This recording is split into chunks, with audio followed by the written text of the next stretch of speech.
He was no one special, just a man with a bent hat, boots that had outlived their stitching, and a heart worn thin by years of dust and silence.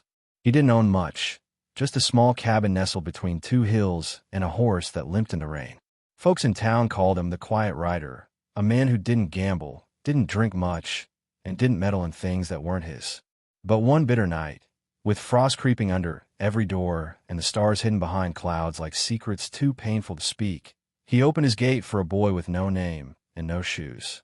The child had wandered in from nowhere, eyes hollow from hunger, lips cracked by cold, too tired even to cry. Most would have stepped over him, if they saw him at all. But the cowboy didn't hesitate. He gave the boy a blanket, a fire, and silence, a rare kind of kindness that doesn't come with questions. The boy didn't ask for more, and the man didn't offer less. In the stillness of that night, something unspoken passed between them, an understanding forged non-blood, but in survival. And under that broken roof, two strangers found the kind of peace the West rarely allows. What the cowboy didn't know was that the boy he saved was running from more than just the cold. He was running from a past soaked in secrets, from a family name hidden beneath layers of betrayal and pride. But even then, buried under grime and fear, the blood in that child's veins still carried something royal. And the cowboy, unknowingly, had just given shelter to a future that would one day carry his name further than any gun ever could. Years passed. The wind changed. Empires shifted. And the cowboy kept living, quietly, never seeking praise for what he'd done. But across the plains, across borders marked in both dust and legend, a boy became a man. And that man remembered. Not the words. There had been few. But the warmth, the firelight, the way a stranger's cabin had become the first place he ever felt safe.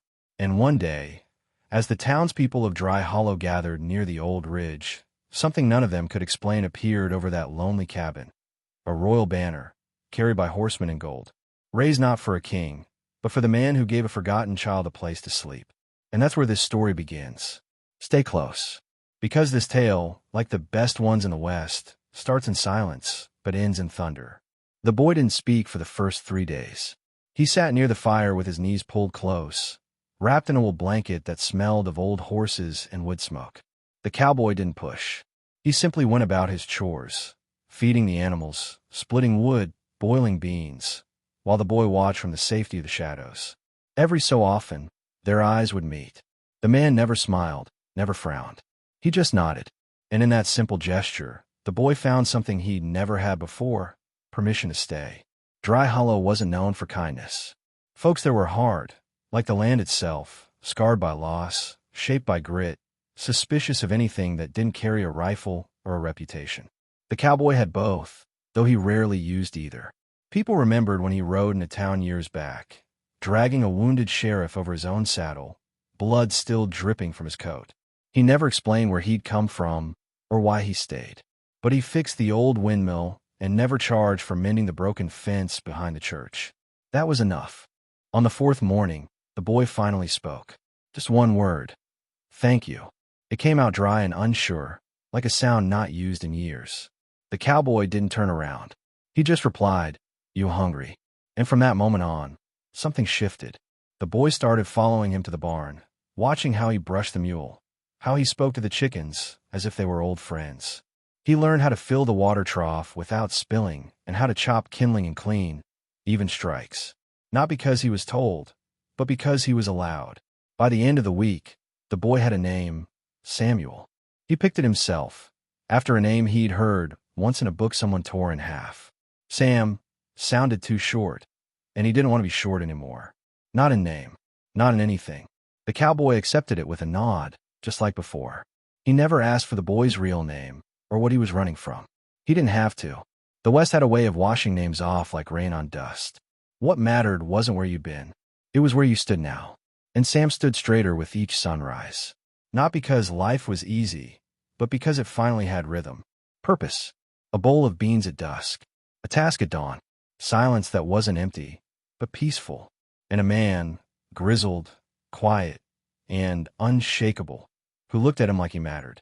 Not like a burden. Not like a mistake. But like a boy who was exactly where he was meant to be. Seasons turned like pages in a book no one dare write down.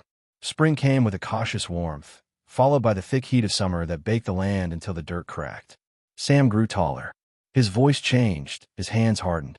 He learned to shoot, not for sport, but for necessity, rattlesnakes, coyotes, and the kind of men who ride through backroads looking for trouble.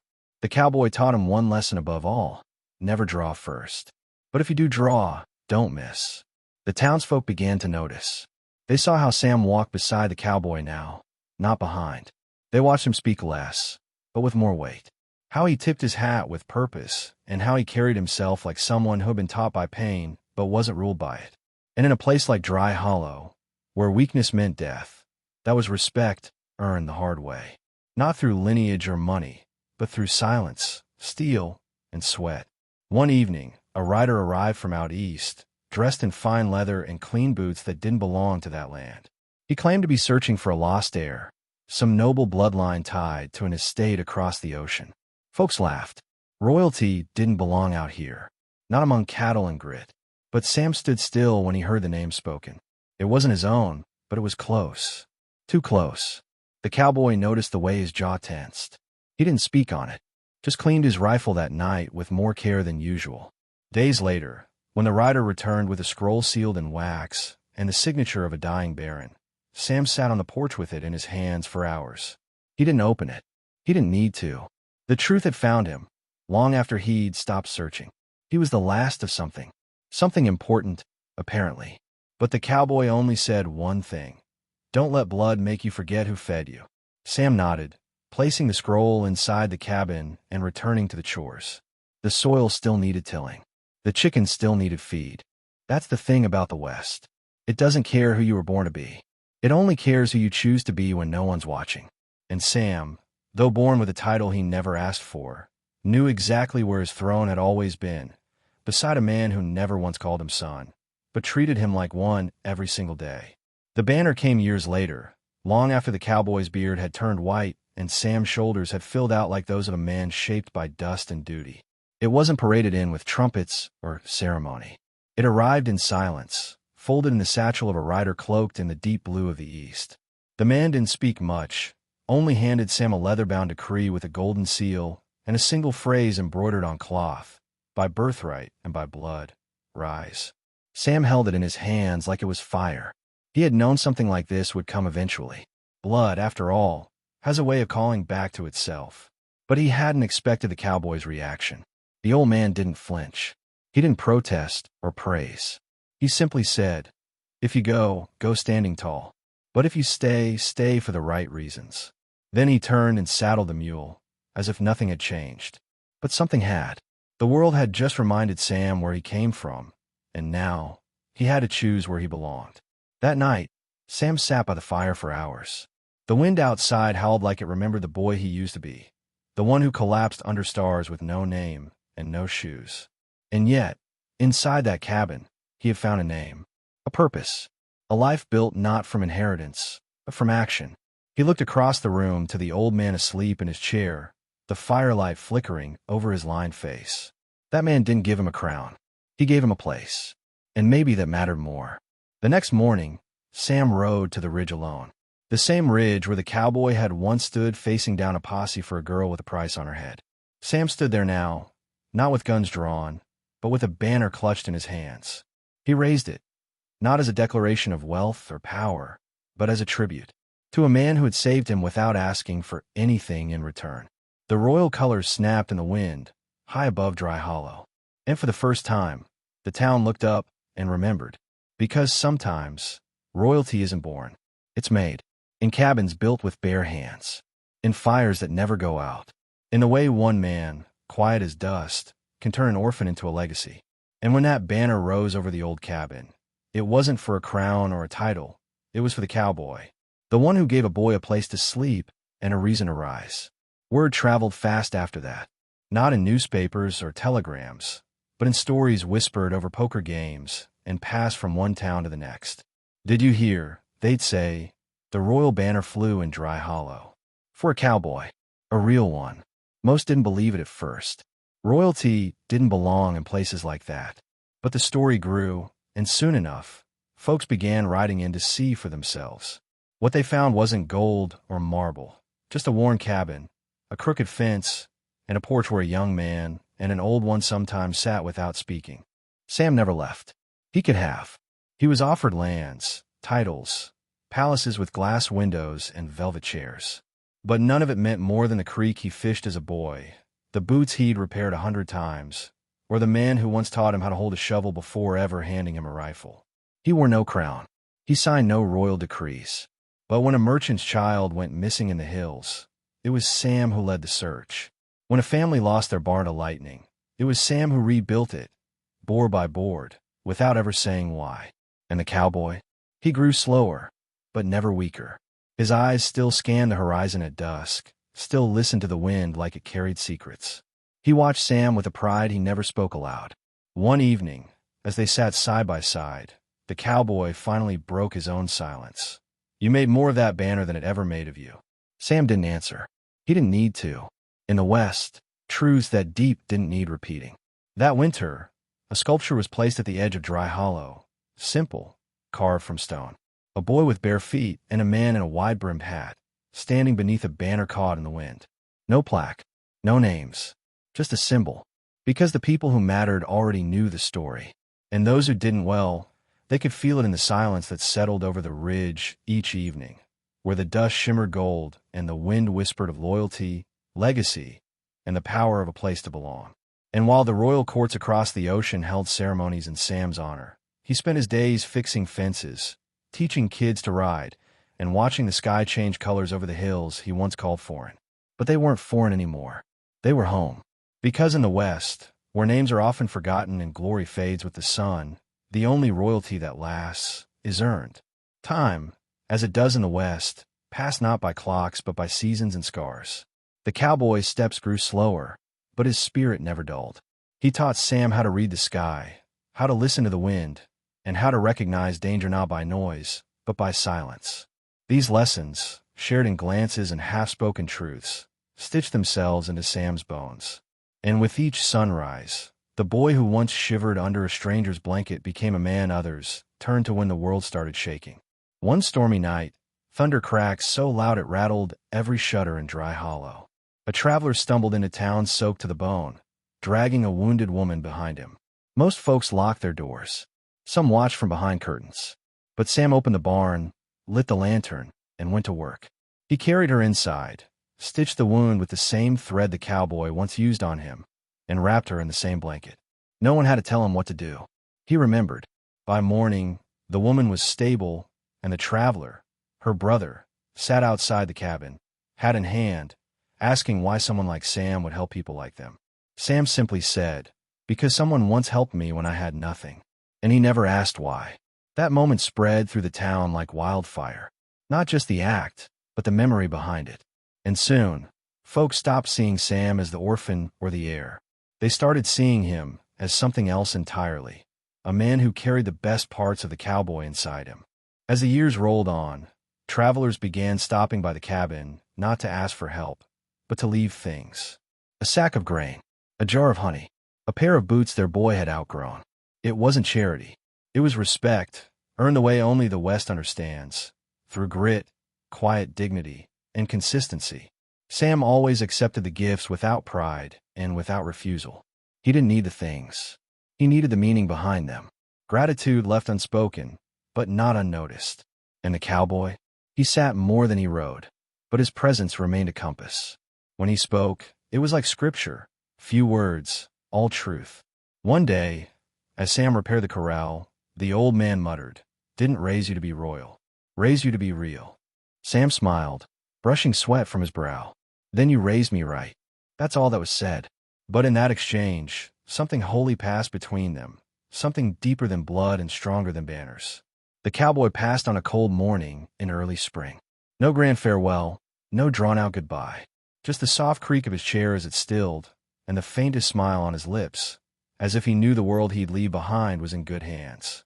Sam found him just before sunrise, hat resting on his chest, eyes closed like he'd simply decided it was time. He didn't cry. Not then. He stood there in silence for a long while, hat pressed against his chest, letting the moment settle like dust on the trail. The funeral wasn't loud. A handful of folks gathered on the hill, people who had once feared the cowboy, now standing shoulder to shoulder in quiet reverence. Sam dug the grave himself, each shovelful of earth heavy with memory. He laid the old man to rest beneath the juniper tree, just as he'd once requested. No speeches, no markers, just a stone from the riverbed and a single carving. He stood when it mattered. That was all, and it was enough. Afterward, Sam didn't retreat. He didn't vanish into sorrow or ride off chasing ghosts. Instead, he stayed, kept the porch swept, fed the animals, fixed the fence. Life continued, not because it forgot, but because it remembered. Each morning, he still poured 2 cups of coffee. One he drank. The other, he left steaming by the chair the cowboy once occupied. A ritual of respect, of presence, of love disguised in silence. Visitors came, more than ever before. Some curious about the banner, others in search of the story. Sam would listen, nod, sometimes share a piece of it, but never the whole. That belonged to the land, to the wind, to the night he was given a blanket and a bed with no strings attached. He guarded the truth like a treasure, not out of secrecy, but because some legacies are too sacred to be told in full. And so the banner remained, not just over the cabin, but in the way Sam carried himself. Not draped across his shoulders, but sewn into his every action. And if you rode through Dry Hollow at sunset, you might still see it fluttering in the wind. Royal, yes, but not because of lineage. Because of legacy. A banner not for a king, but for a cowboy, and the orphan he raised into something greater than any crown. Years went by, and the world beyond Dry Hollow changed. Railroads crept closer. Telegraph lines buzzed with distant voices.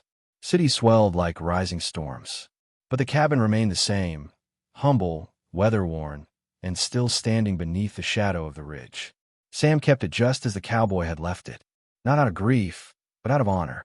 Because in a time where everything moved faster, louder, and more carelessly, that place reminded him what mattered most. Children began showing up, some with parents, some without, all of them lost in one way or another. Sam never turned them away. He gave them tasks, lessons, food, and silence, the same kind that had saved him. He never called it an orphanage. It wasn't charity. It was continuation. He taught them how to ride, how to shoot straight, how to listen before speaking. But more than anything, he taught them how to stand without fear, even if no one else stood with them. Word spread, not through newspapers, but through stories passed between riders and whispered over campfires. If you're lost, head to Dry Hollow, they'd say. The man there will treat you right. Just don't expect him to say much. And those who came found more than shelter. They found legacy, alive, breathing, unbroken. Because Sam had become more than a caretaker. He had become the living proof that the strongest foundations are built not with stone, but with quiet acts of mercy. One day, a young girl named Lily asked Sam why there was a banner above the cabin. He looked up at it, fluttering in the wind, and thought for a long while before answering. Because someone once believed I could be more than what the world told me I was. She tilted her head. And were they right? Sam smiled, weather and quiet. I think so. But I'm still proving it, every day. That night, Lily drew a picture of the cowboy and gave it to Sam. He pinned it to the wall, beside the old saddle. And in that small moment, he realized something. The story wasn't his anymore, not entirely. It belonged to the land, the children, the porch, the silence, and the wind. It had become bigger than a single act of kindness. It had become a beacon. And as long as he drew breath, he made sure that beacon stayed lit, for every orphan, every wanderer, and every soul looking for a place where they could finally be seen. Not long after Lily's drawing hung on the wall, a delegation from the East returned. Suits, emblems, polished boots that had never touched real dirt. They came to offer Sam a place at the royal court, a seat of honor, they called it, a castle, a salary, a legacy written into books and etched into marble. They spoke of duty, heritage, and the bloodline that flowed through his veins. But as they spoke, Sam looked past them, toward the barn, the hills, and the boot prints leading up to the cabin's door. He didn't answer right away. He showed them around instead. The corral, the tool shed, the wooden fence that still bore the initials he'd carved as a boy. They didn't understand. One of them asked, with genuine confusion, "Why stay here when you could rule?" Sam stopped, pointed to the children helping repair a broken fence post, and replied, "Because here, I already do. I just don't need a throne to prove it." The delegation left, confused but respectful. And Sam felt no regret. He didn't hate the blood that tied him to distant palaces. He just loved something more, something quieter, older, and rooted in the dust of the land that had raised him. That night, he sat by the fire with Lily and two other boys, reading from a worn book by lantern light. He didn't notice the wind outside, or the stars above. He was exactly where he needed to be. And every so often, travelers would arrive, carrying scrolls and questions, trying to understand the man beneath the banner. But Sam never gave them the full story. If you want to know, he'd say, stay the night. Help feed the mule. Sit by the fire. Then you'll understand. Some stayed. Most left. But those who remained walked away different, quieter, softer, more grounded. Because they'd seen a truth most overlook, that the greatest honor isn't being remembered by many. It's being remembered deeply by a few. So the banner remained, not as a claim to royalty, but as a symbol of something far rarer, a life lived with quiet courage. A home built not by inheritance, but by intention. And a man who turned one night of kindness into a legacy that stretched across generations, not in gold or glory, but in goodness. And out here, in the Old West, that kind of royalty lasts forever. As the years wore deeper lines into Sam's face, his presence only grew stronger, calmer, firmer, like an old oak whose roots held up half the valley. He no longer needed to speak to be heard. A nod from him settled disputes. A glance ended arguments.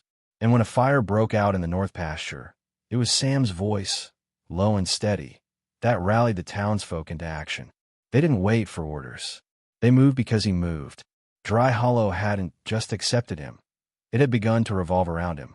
One autumn, a group of young riders arrived, sons of landowners from the east, hungry for legend and the thrill of the wild. They brought expensive rifles and loud mouths, mocking the silence, the dust, the simplicity of the town. But when one of them called a stable boy worthless, Sam stood up from his chair on the porch, walked over, and with one look made the boy's laughter die in his throat. No one's worthless, he said, voice like thunder on dry ground. Only forgotten. And we don't do that here. That moment became a line in Dry Hollow's story. The riders left by morning. The stable boy stayed, shoulders back, chest out. It wasn't just about protection. It was about restoration, giving back dignity where it had been stripped. That was Sam's gift. Not just to take people in, but to make them whole again. He didn't raise kings. He raised people who could walk tall, even when the world tried to bend them low. That winter, Sam found the cowboy's old journal, buried under floorboards in a tin box, wrapped in cloth. It wasn't full of words, just fragments, observations, notes about crops, animals, weather, and eventually, entries about Sam. Simple lines. He chopped wood without being asked. Or, he stood his ground when the fox got too close. Sam read them by firelight, tears silently streaking his weathered face. The cowboy had never said much, but he'd seen everything. And Sam understood then, legacy isn't loud. It doesn't need applause. It's found in the eyes of those you lift, in the footsteps that follow yours long after you're gone.